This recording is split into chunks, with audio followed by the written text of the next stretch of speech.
In this tutorial, we'll explore how to add a beautiful bloom effect to your footage in Adobe Premiere Pro. Let's dive into the process. Start by importing your footage into Premiere Pro. Click on the File menu, then select Import and choose your video file, and drag it in the timeline. Next, create a new adjustment layer. Right-click in the Project panel, then select New Item and Adjustment Layer.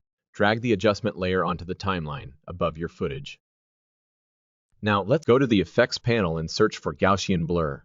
Drag the effect onto the adjustment layer. In the Effect Controls panel, adjust the blurriness parameter to increase the blur amount. This will create a soft, diffused look. To blend the bloom effect with the original footage, change the blend mode of the adjustment layer. Select Screen or Add from the Blend Mode drop-down menu. This will blend the bright areas of the adjustment layer with the underlying footage. If the bloom effect is too intense, you can adjust the opacity of the adjustment layer to fine-tune the effect. Lower the opacity until you achieve the desired level of bloom. And there you have it! You've successfully added a bloom effect to your footage in Adobe Premiere Pro.